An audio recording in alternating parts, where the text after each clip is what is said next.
In Matoni, a quiet village by the river, faith and tradition shaped the lives of its people. Every Sunday, villagers filled Tumaini Baptist Church, listening to the powerful sermons of Pastor Mwalimu, a man deeply respected for his miraculous prayers. Women struggling to conceive sought his blessings, and families turned to him for guidance. Among those who trusted him the most were Zuena and her husband, Faraji, a humble fisherman. For 10 years they had prayed for a child. When they finally had a daughter, Amina, they believed she was a miracle. Amina grew up loved and protected. She was bright, curious and well-mannered, often helping her mother sell vegetables at the market. As the only child of her aging parents, she was their greatest joy. By the time she turned 12, she was one of the best students in school. She also became active in church, where she helped clean, sang in the choir, and attended Bible study. Pastor Mwalimu often praised her. "You are special, Amina," he would say. "God has big plans for you." She felt proud. She trusted him completely. But trust can be a dangerous thing. One evening after choir practice, Pastor Mwalimu asked Amina to stay behind. "I need help organizing the church books," he said, smiling warmly.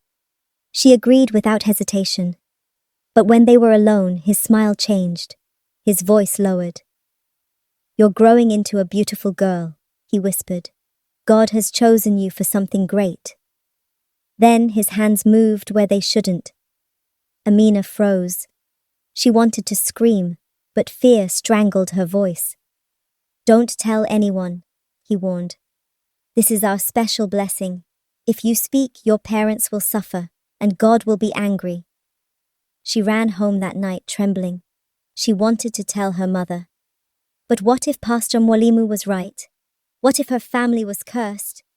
And so she remained silent. Weeks passed, then months. The abuse continued. Amina withdrew from her friends. She stopped singing in the choir. At night she cried herself to sleep. Then something strange happened. She started leaking urine uncontrollably. At first it was a few drops. Then the wetness followed her everywhere. At school the other children noticed. "Amina smells," one boy shouted. The nickname spread like wildfire. Makojo Amina. Amina the bedwetter. Amina wanted to disappear. She stopped eating. She avoided people. At home, her mother grew worried. One afternoon, Amina stood up from the stool, and Zuena saw the wet stain she had left behind. "Amina," she gasped, "what is wrong with you?" Amina's lips trembled, but she shook her head. "Nothing, Mama." But a mother always knows when something is wrong. "We're going to the clinic," Zuena decided. At the Mtoni village clinic. Dr. Juma, the only nurse in the village, examined Amina carefully. After a long silence, he spoke. "This is not normal bedwetting." He looked at Amina. "My child, did someone hurt you?" Amina's eyes filled with tears, but she said nothing. Dr. Juma turned to Zuena. "Your daughter is suffering from duobstetric fistula, a condition that can happen to women after childbirth or to girls after severe abuse or trauma." Zuena's world spun. "Abuse trauma?" Dr. Juma nodded. "Amina, I know it's hard, but you must tell us the truth." Amina stared at her mother, tears streaming down her face. Then, in a small, broken voice, she whispered, "It was Pastor Mwalimu."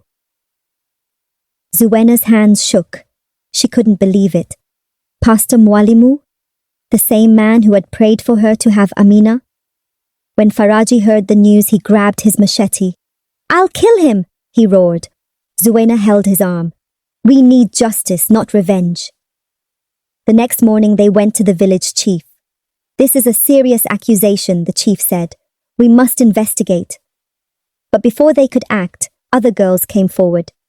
"It happened to me too," confessed Rehema, a 14-year-old orphan.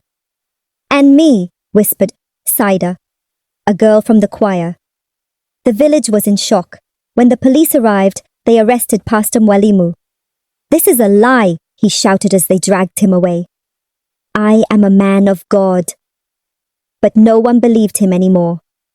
The trial was long, but in the end, Pastor Mwalimu was sentenced to 25 years in prison.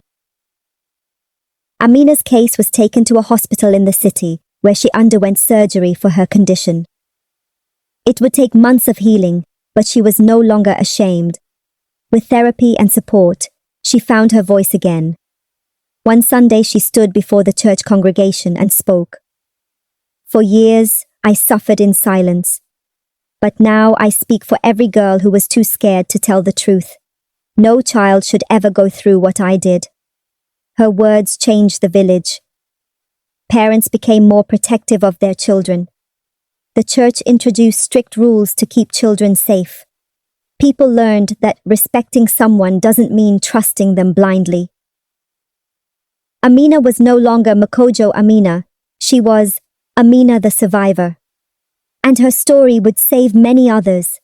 This is more than just a story. It's a reality for many young girls. If a child tells you something is wrong, believe them. Protect them. Speak out.